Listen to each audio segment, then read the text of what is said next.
Welcome to Hong Kong Brief.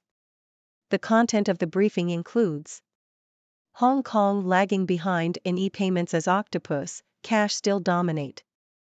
Hong Kong stocks 3-day surge cut short on long-term China growth concerns. Evergrande's Hengda unit sells stake in Shantou project for $19.4 million. Brace yourself for more fake news in this blockbuster election year. Should I buy China shares now? All you need to know after $6 trillion rout.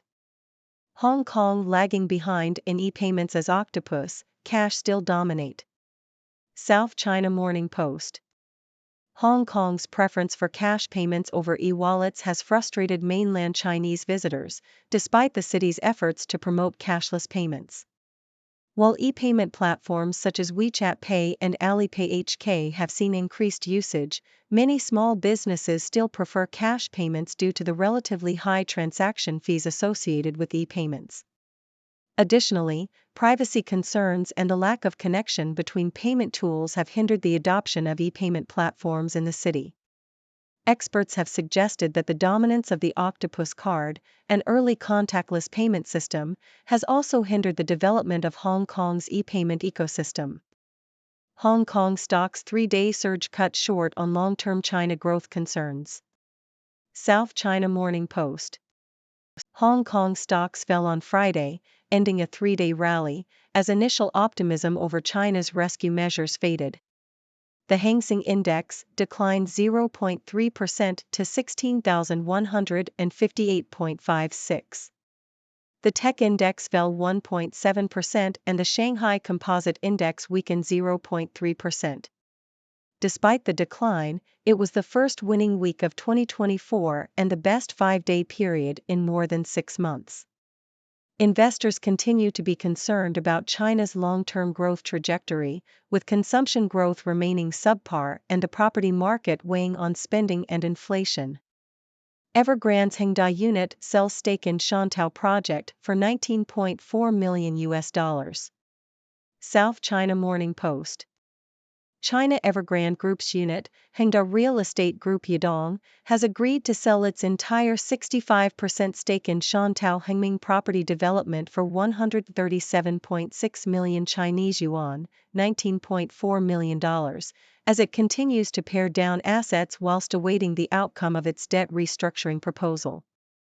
As part of the transaction, part of the debt amounting to 376 million Chinese yuan owed by Hengda and related parties to Shantou Hengming will be waived. The deal is expected to result in a gain of about 304 million Chinese yuan for Evergrande. Brace yourself for more fake news in this blockbuster election year. South China Morning Post. The rise of the internet and technological advancements have transformed the media landscape, altering how information is produced, disseminated, and consumed. This has had a profound impact on the electoral process in many democracies, with challenges such as spreading misinformation, echo chambers, and deepfakes. The Global State of Democracy 2023 suggests that democracy has been declining for the past 6 years, with technology playing a role in changing perceptions. There are concerns over the fairness of voter targeting and micro-targeted campaign advertisements, as well as the potential for voter suppression.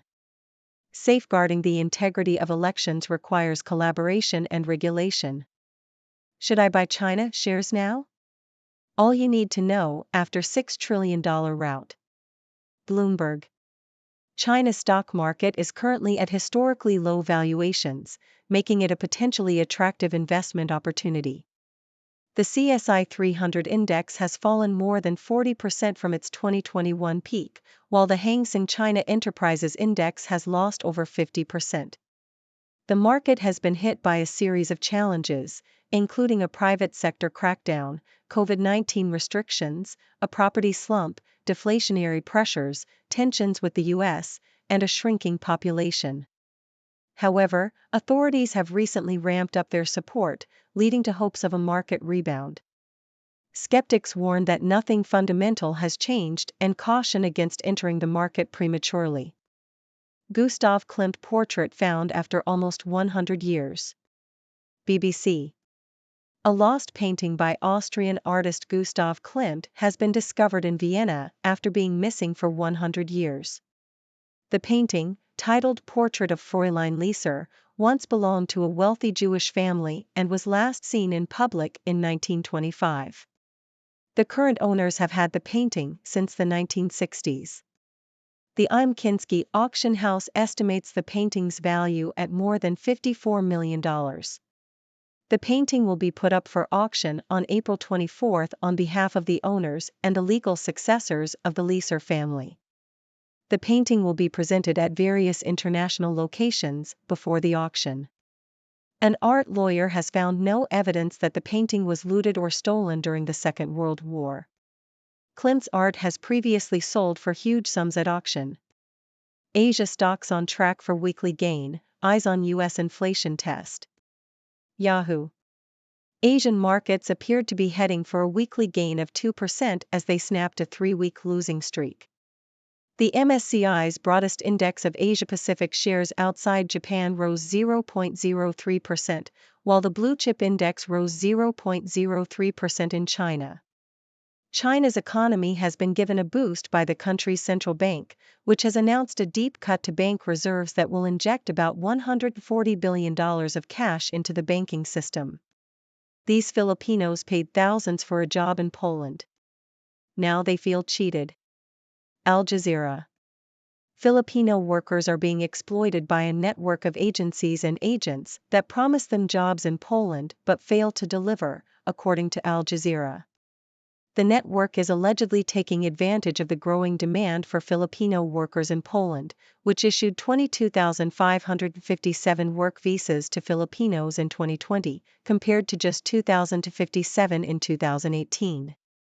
Workers claim they were asked to make payments in 3 installments of $3,500 to $5,000, and were often subjected to hidden charges, a lack of updates, and verbal intimidation. Many of the workers are struggling financially and have taken out loans or remortgaged their homes to pay the fees. Some have filed complaints with Filipino authorities, but no one has yet been punished and no refunds or compensation have been given. Disgraced crypto entrepreneur enjoyed Singapore prison, focuses on new exchange. South China Morning Post. Su Zhu, co-founder of the collapsed cryptocurrency hedge fund Three Arrows Capital, has described his time in prison as enjoyable after being released last month. Zhu, who was arrested in Singapore in September 2022 for failing to cooperate with investigations into the collapse of his fund, commended the prison experience, citing improved sleep and a feeling of kinship with his ancestors. Zhu is now focusing on his new project, a cryptocurrency exchange named OPNX, which has an office in Hong Kong's Central Business District. It is unclear whether OPNX plans to comply with Hong Kong's new crypto regulations. Asia-Pacific flights return for U.S. carriers, but profit concerns linger. Nikkei Asia. U.S. airlines have restored most of their capacity in the Asia-Pacific, but empty seats on flights to Asia are hurting margins, while a full return of flights between the U.S. and China remains far off. While the Asia-Pacific region is seeing the highest revenue growth for U.S. airlines, capacity-adjusted passenger revenue has been flat or down for each airline. The restoration of flight capacity in Asia has come without a significant resumption of routes between the U.S. and China, with weekly flights at around 70 per week, compared to over 300 flights in 2019. Old problems, new problems, China's Communist Party doubles down on discipline. South China Morning Post. The Communist Party of China has vowed to maintain strict discipline within its ranks as it faces ongoing challenges to its rule. In an article in the party's newspaper, The People's Daily, it was acknowledged that problems such as lax discipline, incompetence, popular disconnect and corruption would not go away easily and would require a long and arduous process to resolve. The article warned that these 4 dangers would threaten the party's power for a long time. President Xi Jinping has repeatedly emphasized the need for discipline and a self-revolution within the party. India's lending boom can be safer, if not slower. Bloomberg. Consumer credit in India is either growing too rapidly or not trickling down fast enough, depending on who you ask. Fintech players argue that the industry is too focused on a fraction of affluent urban professionals, and that broadening access to credit would make growth more sustainable. However, lenders are concerned about the incremental cost of adding new borrowers. For example, the cost of acquiring and servicing customers for credit cards works out to about $70 per client, which cannot be recouped from the spending of someone earning a modest income. However, there may be a solution in the form of India's Unified Payments Interface, UPI, a smartphone-based payment protocol that logged over 100 billion transactions last year. UPI users can now access credit, allowing them to pay from a credit line when scanning QR codes at merchants. This opens up opportunities for lenders to offer credit to a wider range of consumers, as the repayments can be automatically collected from regular salaries. Fintech startup SalarySay is connecting with employers' databases to facilitate this process and aims to bring credit to 10 million salaried Indians in 3 years. China's economic loss is not necessarily Japan's gain. South China Morning Post. Asia's equity markets are experiencing a divergence in fortunes, with China's stocks suffering while Japan's stocks thrive. The Hang Seng Index has lost 50% since its peak in January 2018, while Japan's Nikkei 225 index is up almost 40% since the start of 2023. Investors are increasingly turning away from China due to bleak sentiment and structural problems in the country's economy.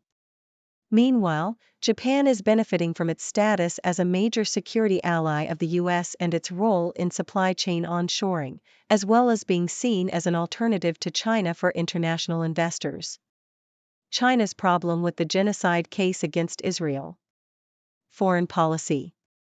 China is using the conflict in Gaza to position itself as a constructive player in the Middle East and the broader global South, according to a report in Foreign Policy.